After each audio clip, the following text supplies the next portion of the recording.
దేవుని చిత్త ప్రకారం చేయటం విశ్వాసులైన బిడ్డలకి చాలా అవసరం అనే అంశాన్ని మనం ఈరోజు ధ్యానం చేయబోతూ ఉన్నాం. నిజంగా మరి అమ్మాయి చెప్పిన సాక్ష్యాన్ని బట్టి వందనాలు. మరి దేవుని కృపను బట్టి హనుమాయం గారికి మరి ఆపరేషన్ జరగటానికి దేవుడు కృప చూపించాడు. ఆరోగ్యశ్రీ ద్వారాగా మరి ఖర్చు లేకుండా మరి కార్యం జరిగింది. మరి త్వరగా కోలుకుంటానికి కూడా సహాయం చేశాడు. అంత ఏజ్లో మరి చెయ్యి ఇరిగినప్పుడు కట్టుకోవటం కూడా కష్టమే. సంఘం అందరూ ప్రార్థన చేశారు.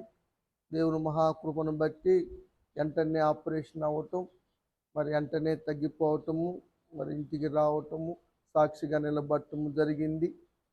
నియాన్స్ చిన్న పిల్లవాడికి టైఫాయిడ్ జ్వరం వచ్చింది.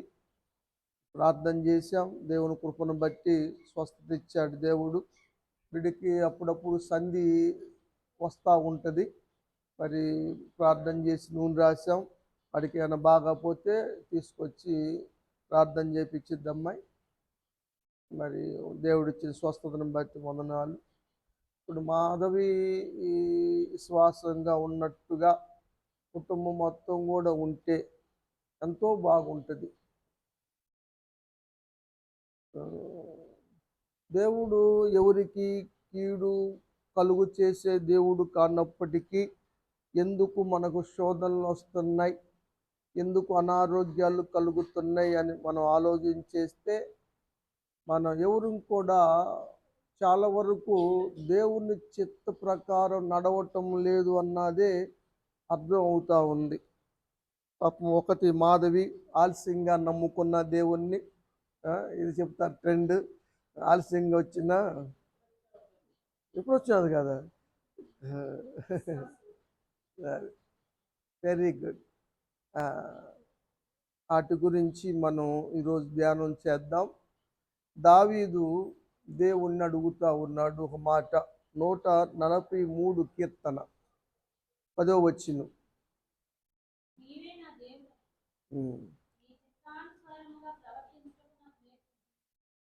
మనకి దేవుడు ఆయన, ఎవరికి?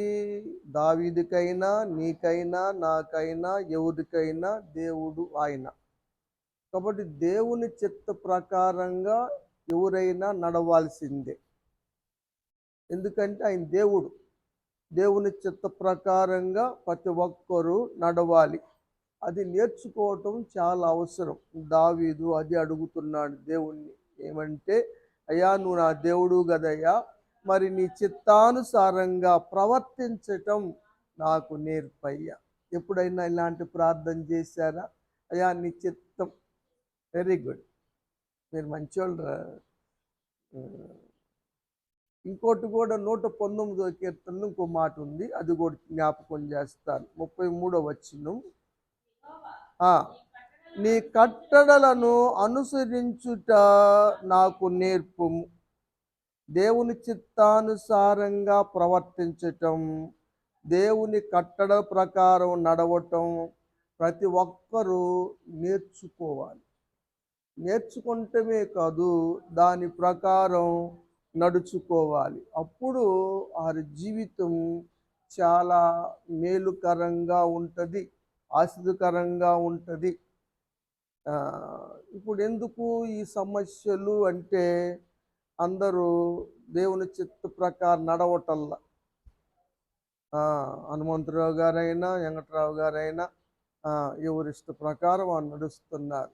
రావటానికి దేవుళ్ళలోకి వచ్చారు, మధ్యలో వాళ్ళకి కొంచెం తొలగిపోయారు. హనుమంతరావు గారు చాలా సీరియస్ కండిషన్లో, ప్రాణాపాయ స్థితిలో ఉన్నప్పుడు ప్రార్థన చేశాం. తగ్గితే నేను దేవుణ్ణి నమ్ముకుంటానన్నారు. మనం అందరం ప్రార్థన చేశాం. దేవుడు స్వస్థపరిచాడు. అన్న మాట ప్రకారంగా తీసుకున్నారు. కానీ కొన్నాళ్ళు వచ్చారు, తర్వాత మరలా చర్చికి రావటం మానేశారు. అవసరాలు భక్తి పరులు చాలామంది ఉంటున్నారు. అందుకని కుటుంబాలు సిట్ అవ్వటం లేదు. లేకపోతే ఇదే భక్తి అందరూ కలిగి ఉంటే కుటుంబాలు ఎప్పుడో సెట్ అయ్యాయి. అలా ఉండటం లేదు. అందుకని ఈరోజు అమ్మాయి కృతజ్ఞత తెలియజేస్తూ ఉంది, సాక్ష్యం చెప్పింది. అయితే ఈరోజు మనం ఏం నేర్చుకోబోతున్నామంటే దేవుని చిత్తం ప్రకారం చేయటం, ప్రవర్తించటం ఎంతో మేలు అన్న విషయాన్ని నేర్చుకుంటున్నాం. యాకోబు భక్తుడు రాస్తాడు ఒక మాట, మొదటి అధ్యాయము 22వ వచనం. చాలామంది కూడా వాక్యము ఇనువారు మాత్రంగానే ఉంటున్నారు. వాళ్ళని మోసం చేసుకుంటున్నారు. వాక్యానుసారంగా ప్రవర్తించేవారుగా ఉండటం లేదు. వస్తున్నారు, చక్కగా రోజు వాక్యం వింటున్నారు, షబాష్, మంచిది, వెరీ గుడ్. కానీ వాక్యానుసారంగా ఎంతమంది నడుస్తున్నారు? విన్న వాక్యాన్ని ఎంతమంది పాటిస్తున్నారు? చాలామంది పాటించటం లేదు. పాటించామన్నటువంటి భ్రమలో ఉంటున్నారు. మిమ్మల్ని మీరే మోసం చేసుకుంటున్నారు అని యాకోబు గారు రాస్తారు. కాబట్టి ఇనువారుగా ఉంటే ప్రయోజనం ఉండదు. ఇన్న దాని ప్రకారం నడుచుకుంటేనే ప్రయోజనం అని వాక్యము తెలియచేస్తూ ఉంది. ఏమ్మా, ఇంకా దేవుని చిత్తములో మనం పొందుకున్న ప్రతి దాని విషయంలో కూడా దేవునికి కృతజ్ఞత తెలియచేయటం దేవుని చిత్తము అని దేవుడు అపోస్తుడైన పౌలు గారి చేత రాయించారు. దశలోనీయులకు రాసిన మొదటి పత్రికలో 5వ అధ్యాయం 16వ వచనం 18 రెండు కలిసి ఉంటాయి. ప్రతి విషయములో కృతజ్ఞత చెల్లించటం దేవుని చిత్తం. కాబట్టి దేవుని చిత్త ప్రకారంగా దేవుడు ఎలాంటి పరిస్థితుల్లో ఆదుకున్నాడు, ఎలాంటి పరిస్థితుల్లో స్వస్థత వచ్చింది, ఎలా పోషించాడు అన్న విషయాలు అమ్మాయి చెప్పింది. దేవునికి కృతజ్ఞత చెల్లించింది. దేవునికి స్తోత్రం. ఏమ్మా, కాబట్టి దేవుని చిత్తం ఏమిటంటే పొందుకున్న ప్రతి దానికి కృతజ్ఞత చెల్లించాలి. ఈ సంగతి అందరికీ తెలుసు కదా. మరి అందరూ చెల్లిస్తున్నారా, చెల్లించటం లేదా అన్న దాన్ని మనం ఆలోచించుకుంటే కొందరు మాత్రమే చెల్లిస్తూ ఉన్నారు, అందరూ చెల్లించటం లేదు అన్నది మరి తప్పనిసరిగా ఒప్పుకోవలసిన పరిస్థితి. దేవుని చిత్తము చేయకపోతే ఏమైనా నష్టమా, ప్రమాదమా, ఏమి జరుగుతుంది అంటారు మీరు? నెరవేర్చడు. చెప్పరా, చెప్పండి. సరే, దేవుని చిత్తం తెలిసి కూడా చెయ్యకపోతే దెబ్బలు తగులుతాయి. ఎవరికి ఎక్కువ దెబ్బలు, ఎవరికి తక్కువ దెబ్బలు? దేవుడు తీర్పు తీర్చేటప్పుడు తెలిసి చేశారా, తెలియక చేశారా అన్న దాన్ని పరిగణలోకి తీసుకుంటాడు. తీసుకొని తెలిసి చేస్తే మాత్రము ఎక్కువ దెబ్బలు తగులుతాయి, తెలియకోకుండా చేస్తే తక్కువ దెబ్బలు తగులుతాయి. ఈ మాట యేసు ప్రభువు వారు చెప్పారు. లూకా భక్తుడు రాశాడు. లూకా సువార్త 12వ అధ్యాయము 47వ వచనం. చిత్తము ఎరిగి ఉండియు సిద్ధపడక చిత్తము చొప్పున జరిగించకపోతే అనేకమైన దెబ్బలు తగులుతాయి. దెబ్బలు తగలటం తప్పదు. ఇలాంటివే వస్తూ ఉంటాయి. అనారోగ్యాలు, ఇబ్బందులు, కొరతలు, కొదువులు ఇవన్నీ కలుగుతాయి. లేకపోతే దేవుడు కావాలని చేయడని రాశాడు కదా. ఇర్మియా గారు ఇలాపు వాక్యంలో రాశాడు కదా, 3:33 ఏమన్నాడంటే, దేవుడు ఎవరికి కూడా బాధ అయినను కలుగచేయుడు. మరి ఎందుకు విచారము, ఈ బాధలు ఎందుకు వస్తున్నాయి అంటే దేవుని చిత్తము చేయటం లేదు ప్రజలు. అమ్మాయి చేసినట్టు అందరూ చేస్తే ఈ ప్రాబ్లమ్స్ రావు. చదువమ్మ. ఆ, ఆ. అది తెలియక చేశాడు కాబట్టి కొంచెమే కొద్ది కొద్దిగలోనే బయటపడతాడు. తెలియలేదు కాబట్టి. తెలిసి కూడా చేస్తే ఎక్కువ దెబ్బలు, సమస్యలు, పనిష్మెంట్లు ఎక్కువ కలుగుతాయి. అవసరం అంటారా? కాబట్టి ప్రియమైన దేవుని బిడ్డలారా, ఇనువారుగా ఉండి మిమ్మల్ని మీరు మోసం చేయొద్దు. వాక్య ప్రకారంగా ప్రవర్తించండి, మేలు పొందండి. అందుకని ఈ వాక్యము మనకు తెలియచేయబడతా ఉంది. ప్రభువా ప్రభువా అని ఎంతగా ప్రార్థన చేసినా ఏ ప్రయోజనం ఉండదు. ప్రభువా ప్రభు అన్నంత మాత్రాన పరలోకం చేరుస్తాడన్నది ఉట్టిదే. దేవుని చిత్తము చేయకుండా ఎవరు పరలోకం ఎల్లరు. 7వ అధ్యాయం మత్తయి సువార్త 21. ప్రభువా ప్రభువా అని చాలామంది ప్రార్థనలో కూడా చేసేటప్పుడు ప్రభువా అనే ప్రార్థన చేస్తారు. తండ్రి అని ప్రార్థన చేసేవాళ్ళు కొందరైతే ప్రభువా అని ప్రార్థన చేసేవాళ్ళు కొందరు. కొన్ని డినామినేషన్లు ఎక్కువగా ప్రభువా అనే చేస్తారు, ప్రభువా అనే చేస్తారు. అన్నంత మాత్రాన పరలోక రాజ్యం గ్యారంటీ లేదు. ఇక్కడ ప్రవేశించే అవకాశం లేదు. మరి ఎవరయ్యా ప్రవేశించేది అంటే తండ్రి చిత్త ప్రకారము చేయువాడే పరలోకంలో ప్రవేశిస్తాడు. ఇది పరలోకానికి వీసా అనుకోండి. పరలోకంలో ప్రవేశించాలంటే ఆ వ్యక్తి తప్పనిసరిగా దేవుని చిత్తాన్ని చేయువాడై ఉండాలి. ప్రార్థన చేసినంత మాత్రాన, పాటలు పాడినంత మాత్రాన, రోజు గుడికి వచ్చినంత మాత్రాన, వాక్యం విన్నంత మాత్రాన పరలోకం లేదు.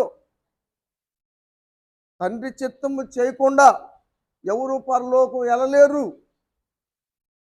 ఆ సత్యాన్ని మీరు గమనించాలి. రాత్రి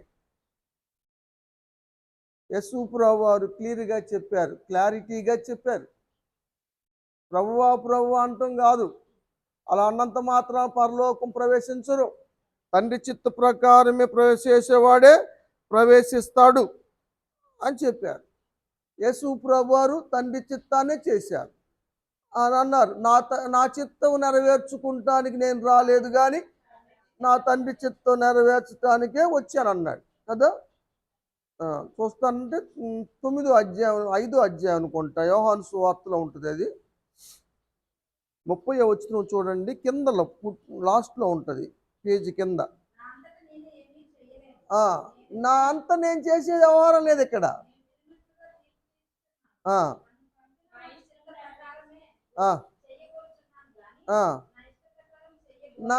నా తండ్రి చిత్త ప్రకారమే చేస్తా. నేను నా చిత్త ప్రకారం చేయను.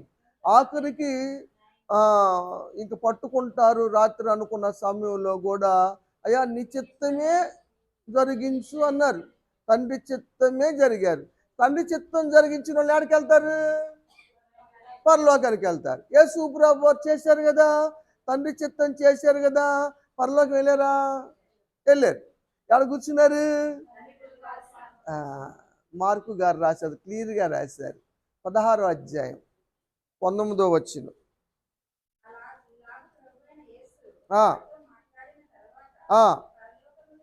పరలోకానికి వెళ్ళిపోయి తండ్రి కుడి పార్శ్వన కూర్చున్నాడు. దేవునికి స్తోత్రం. అది తండ్రి చిత్తము చేసేవారే పరలోకానికి వెళ్ళగలరు. యేసు ప్రభువు చూపించారు మాదిరి కూడా. కాబట్టి ప్రియమైన దేవుని బిడ్డలారా, మనం అందరం దేవుని రాజ్యంలో ఉండాలని ఆశ. ఎందుకంటే నన్ను రక్షించుకోవాలి, నా బోధ విన్న వారిని కూడా రక్షించుకోవాలని పౌలు గారు తిమోతికి రాసిన హెచ్చరిక చెవుల్లో మోగుతూ ఉంటుంది అప్పుడప్పుడు. అందుకని చెప్పటం కొంచెం కష్టమైనప్పటికీ బిడ్డలు బాధపడతారని అయినప్పటికీ, ఇంటికాడ మంచి భోజనాలు మీరు పెట్టినప్పటికీ చెప్పక తప్పటం లేదు. ఏమా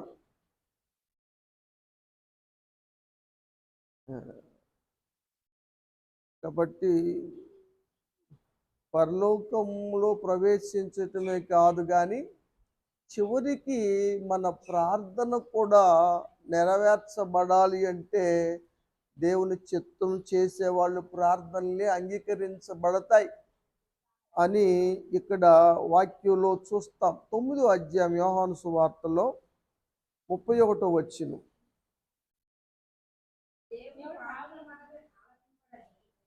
వాస్తవంగా మీరు లెక్కేసుకుంటే పాపులు మనం వినవలసిన పని లేదు. ఇది అందరికి తెలిసిన సత్యం, తెలుసు కదమ్మా అందరికి. అయినా కూడా మన మనవి దేవుడు వింటున్నాడు. ఒకవేళ దైవభక్తుడు అయిన తర్వాత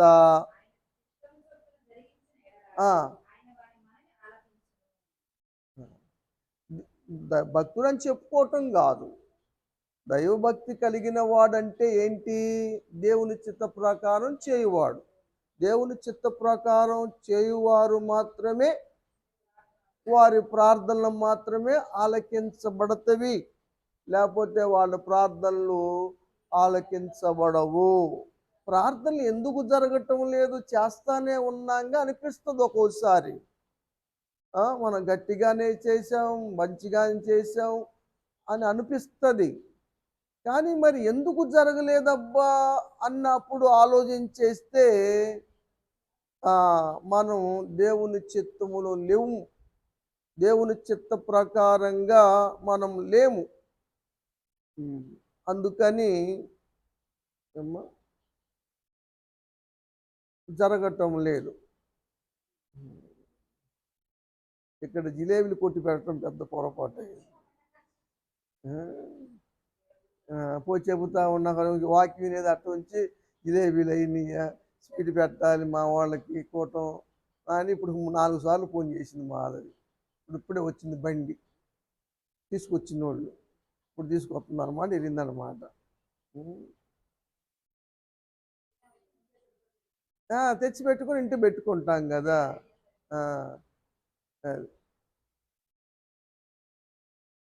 సరే, మంచిది. తండ్రి చిత్త ప్రకారము చేయని వారికి యేసు ప్రభువారు అన్న మాట అక్రమకారులు అన్నాడు. తండ్రి చిత్త ప్రకారం చేయని వాళ్ళని మళ్ళీ ఒకసారి చదువుదాం. 7వ అధ్యాయం మత్తయి సువార్త 21వ వచనం.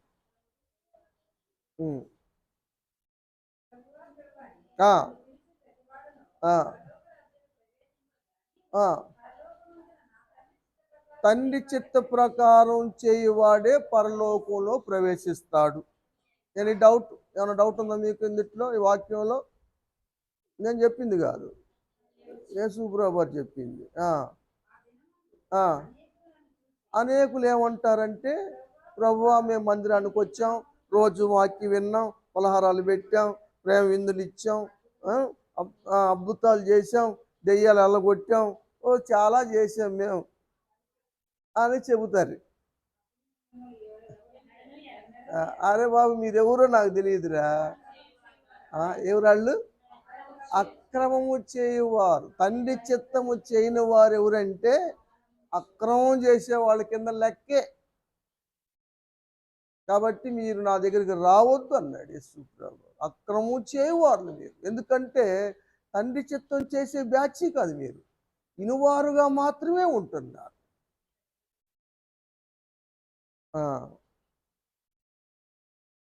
అన్నాడు. ఇంకా కొన్ని బిరుదులు కూడా యేసు ప్రభు ఇచ్చారు. బుద్ధిహీనులు అని, నా మాటలు విని కూడా వాటి ప్రకారం చేయని వారు బుద్ధిహీనులు. వానొచ్చింది, వరదొచ్చింది, గాలి విసిరింది, ఆ ఇంటి మీద కొట్టింది, పాటు పడింది ఆ ఇల్లు. అది ఎవరిదంటే మాట వినని బుద్ధిహీనులది. బుద్ధిహీనుడు ఎట్టయ్యాడు? విననివాడు. మీరు బుద్ధిమంతులా బుద్ధిహీనులా? బుద్ధిమంతుల గురించి చెప్పాడు. నా బుద్ధిమంతులు ఎవరంటే నా మాట ప్రకారం విని వాటి ప్రకారం చేయువాడు క్రీస్తు అనే బండ మీద ఉన్నవాడు. ఆ ఇంటి మీద కూడా వానొచ్చింది, వరదొచ్చింది, గాలి విసురు కొట్టింది, కానీ అది పడలేదు. అదేదో యమపాటు పడింది, దీనికి ఏమీ కాలేదు కదా. మొన్న ఎక్కడ చూపించాడు, వరదలు వచ్చింది బాగా, అందరూ కుర్చీలు కొట్టుకొస్తే ఆ కుర్చీలో కూర్చొని దేవునికి స్తుతులు చెల్లిస్తున్నారు. కొట్టుకొచ్చి కుర్చీల్లో కూర్చొని నీళ్ళలోనే ఒకళ్ళేమో భార్య భర్త టాప్ మీద కూర్చొని దేవుని స్తోత్రాలు చెబుతున్నారు, కారు పైన టాప్ మీద కూర్చొని ప్రార్థన చేస్తున్నారు. లోకస్తులు ఏం చేస్తున్నారు, ఇంట్లోకి నీళ్ళు వస్తే భార్య కేత నేర్పుతున్నాడు ఆయన. ఎప్పటి నుంచి అడుగుతుందంట నీ ఈత నేర్పమని, ఆ నదికి వెళ్ళటానికి కుదరలా, నదే మన ఇంట్లోకి వచ్చింది కదా అని అది పట్టుకోమన్నాడు. అది పట్టుకుంది ఆ అమ్మాయి భార్య, మెట్ల స్టాండ్ పట్టుకుంది, ఈతకి కాలు కొట్టన్నాడు, కొడుతుంది. ఏమి హ్యాపీగా ఉన్నారు. అది భలే నేర్చుకున్నారు మన వాళ్ళు. అది ఏదొచ్చినా సరే ఏమీ కాదు. బుద్ధిమంతులుగా ఉన్న వారికి, దేవుని చిత్తం చేసే వాళ్ళకి. ఒక ఆమె మిషనరీగా వచ్చింది ఇండియాకి, కూతుర్ను చూద్దామని వెళ్తుంది. చాలాలు ఇక్కడ పరిచర్య చేసింది, కూతుర్ని వదిలిపెట్టి వచ్చింది, కూతురు దగ్గరికి వెళ్దామని బయలుదేరింది. వెళ్తా ఉంది. ఇది ఇక మిషనరీ ముగించుకొని దాదాపుగా 84 సంవత్సరాలు ఎంత వయసు ఉంటుంది ఆమెకి. వెళ్తా ఉంటే మధ్యలో వాడకి ట్రబుల్ వచ్చింది, ఆ వాడ మునిగే పరిస్థితి కలుగుతూ ఉంది. అందరూ భయపడిపోతున్నారు. ఎవరు కేకలు లేస్తున్నారు, ఏమాత్రం ప్రశాంతంగా ఉంది. ఏందమ్మా నీకు భయం వేయటం లేదా అంటే, ఎక్కడికి వెళ్తున్నావంటే నా చిన్న కూతురు దగ్గరికి వెళ్తున్నాను, చూడటానికి వెళ్తున్నాను, చాలా అయింది దాదాపు చూసి, అందుకని చూద్దాము అని. వాడు ఒడ్డుకి చేరిందనుకో చిన్న కూతురు దగ్గరికి వెళ్తా, వాడు మునిగిపోయిందనుకో నా తండ్రి దగ్గరికి వెళ్తా. ఎక్కడికని వెళ్తామేగా నేను ప్రశాంతం, నాకెందుకు భయం అన్నాడు. వీళ్ళకి చెమటలు పట్టింది. నిజం అంతే. మనం భయపడాల్సి, తండ్రి చిత్తము చేస్తే మనకు ధైర్యం ఉంటుంది. తండ్రి చిత్తం చేయని వాళ్ళకి లోపల భయం, పైకే గాంభీర్యంగా ఉన్నా లోపల వేస్తానే ఉంటుంది, మనస్సాక్షి గద్దిస్తానే ఉంటుంది, హెచ్చరిక చేస్తానే ఉంటుంది. ఆ మాటలు మనం చూస్తూ ఉన్నాం కదా. అపోస్తలుడైన పౌలు ఒక మాట రాస్తాడు, చూద్దామండి. ఎఫెసీ పత్రిక 6వ అధ్యాయము 6వ వచనం.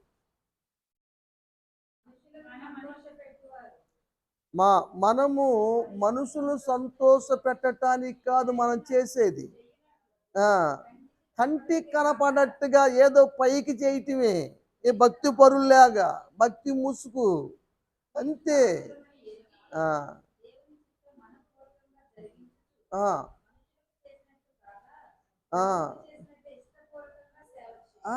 ఇష్టపూర్వకంగా చేసేది భక్తి ఎలా ఉండాలి, పైకి మనుషుల కోసం కాదు మనం చేసేది. మనుషులు ముందు మనుషులు కనపడాలని బూర ఊదించుకోవటం, గొప్ప చెప్పించుకోవటం, అది చేసాం ఇది చేసాం అని చెప్పుకోవటం. ఒక సందర్భాల్లో నేను గమనిస్తూ ఉంటా, వేరే ఉద్దేశం కాదు, కానీ సాక్ష్యాలు చెప్పేటప్పుడు వీళ్ళు చెబుతూ ఉంటే వినేవాళ్ళు నవ్వుకుంటున్నారు. అంటే నేను చెప్పేది ఎవరు నమ్మట్లేదని నాకు అర్థం అవుతుంది. తలకాయ ఊపుతున్నారు నిజమే అనుకుంటే, ఈ అమ్మ ఏముంది అంగీకరిస్తున్నారు వీళ్ళు అని అనిపిస్తుంది. మనం చెప్పేటప్పుడు మనకి వీళ్ళకి అర్థం అవుతుంది ఇదంతా బుస్స అని. ఎందుకు బుస్స వేసుకోవటం, మనుషులు కనపడాలని. దీనివల్ల పరలోక రాజ్యం రాదు కదా. భక్తి ముసుగు ఎన్నాళ్ళేస్తాం. ఆ? పాఠాల్లో చెప్పారు టీచర్ లెక్చరర్ గారు, నక్క అంట బులుగు నీళ్ళలో మునిగిందంట. బులుగు నక్కని ఎవరు చూడలేదు కదా. కొత్తగా ఉండేళ్ళకి అన్ని భయపడ్డాయి అంట. నేనే రాజును అంటుందంట, సింహాన్ని బెదిరిస్తుందంట, పుల్ని బెదిరిస్తుందంట, ఎవరు బెదిరితాడు బెదిరిస్తుందంట. కొత్త రాజుగా వచ్చారని అందరూ భయపడుతున్నారు. ఈలోపు వర్షం పడిందంట. వానకి ఈ బులుగు రంగంతా పోయింది. అరే నక్కరా ఇది అన్నారంట. అని వేసేసిందని పులి. నటన ఎన్నాళ్ళు ఆగదు దాగదు. అందుట్లో దేవుని ముందా అక్కడేమైనా కుప్పి గంతులు ఉన్నాయో కానీ ఇక్కడ లేవు. కాబట్టి మంచిగా చేయండి. పరిశుద్ధాత్మ దేవుడు కూడా తండ్రి చిత్త ప్రకారంగా ప్రార్థన చేస్తాడు. నిజం, ఎలా పడితే అలా ప్రార్థన చేయటం కుదరదు. యేసు ప్రభు వారైనా తండ్రి చిత్త ప్రకారం ప్రార్థన చేశారు. పరిశుద్ధాత్ముడైనా మనం పరిశుద్ధాత్మ దేవుడు మనకి ప్రార్థనా సహాయం చేస్తాడు, మూలుగులతో యుక్తంగా ప్రార్థన చేస్తాడన్న బిట్టు వరకే చదువుతున్నాం. ఇంకొక మాట కూడా ఉంది. రోమాపత్రిక 8వ అధ్యాయం 26, 27 వచనాలు చూస్తే పరిశుద్ధాత్మ దేవుడు మన బలహీనమని సహాయం చేస్తున్నాడు. ఏ సహాయం? ప్రార్థనా సహాయం. మనకు యుక్తంగా ప్రార్థన చేయటం రాదు కాబట్టి ఆయన ఉచ్చరింప సఖ్యముగాను మూలుగులతో మన పక్షంగా పరిశుద్ధాత్మ దేవుడు ప్రార్థన చేస్తున్నాడు. మరియు హృదయములను దేవుడేమో హృదయాన్ని పరిశీలించేవాడయ్యా. ఆయనకి తెలుసు ఇది ఏ మనసుతో చేస్తున్నారు, స్వార్థంతో చేస్తున్నారా, అర మనసుతో చేస్తున్నారా, పై కోసం మెప్పు కోసం చేస్తున్నారా, దేవుడు చెప్పాలి. ఎవరన్నా హృదయ పరిశీలకుడు ఆయన.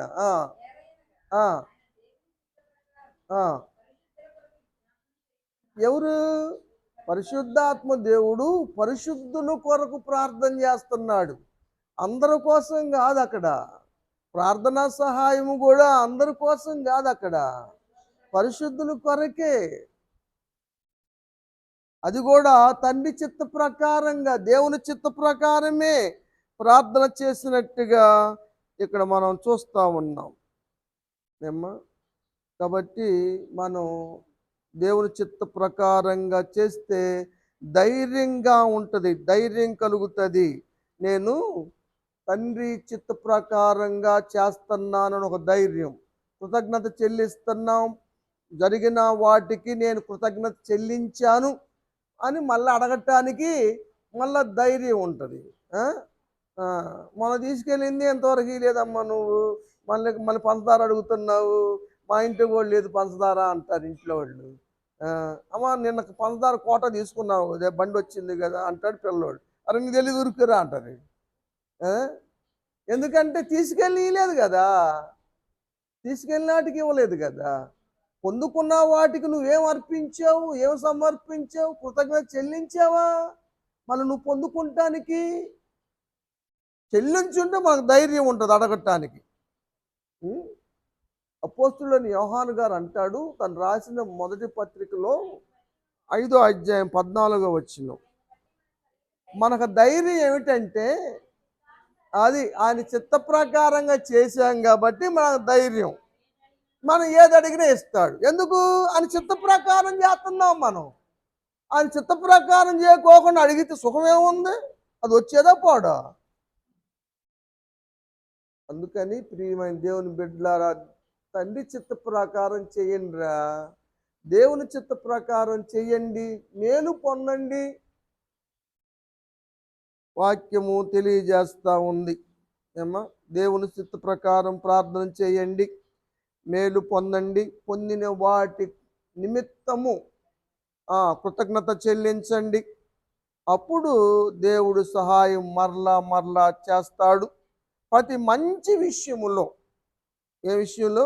ప్రతి మంచి విషయములో తన చిత్తాను ప్రకారం చేయుటకు దేవుడు మనందరిని సిద్ధపరచును గాక. యేసు ప్రభు వారికి యుగ యుగములకు మహిమ కలుగును గాక. ఆమేన్ అని రాసింది ఎవరు?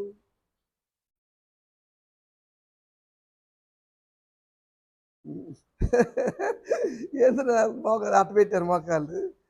ఇది మీ మామూలుగా అంటున్నాను అనుకుంటారా? చదివేది, ఇప్పుడు చదివేది గుర్తులేదు.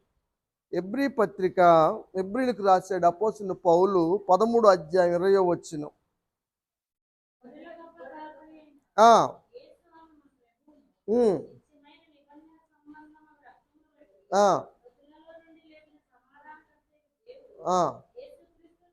యేసుక్రీస్తు ద్వారా మనలో జరిగిస్తాడు ఆయన ప్రతి మంచి విషయంలో. ఎవరి ప్రకారం? ఏ విషయంలో? చెడ్డ విషయాల్లో కాదు, ప్రతి మంచి విషయముల్లో కూడా తండ్రి చిత్త ప్రకారం చేయుటకు మనల్ని సిద్ధపరచునుగాక. యేసు ప్రభువుకు యుగ యుగములకు మహిమ కలుగును గాక. ఆమేన్. ఆయనే రాశాడు ఆ మాట కూడా కదా. కాబట్టి మంచి విషయాల్లో, ప్రార్థన చేసే విషయాల్లో, కృతజ్ఞత చెల్లించే విషయాల్లో, దేవుని మాట వినే విషయాల్లో, కట్టడలు అనుసరించే విషయాల్లో తండ్రి చిత్త ప్రకారం నడవండి, మేలు పొందండి, దీవెన పొందండి. అలా పొందుటకు దేవుడు వచ్చిన మనల్ని, కూటమి ఏర్పాటు చేసిన కుటుంబాన్ని దేవుడు సిద్ధపరచునుగాక. దేవుడు నిండారుగా దీవించునుగాక. మళ్ళీ వచ్చే కూటమి వరకు కూడా ప్రతి అవసరాన్ని దేవుడు తీర్చునుగాక. ఆమేన్.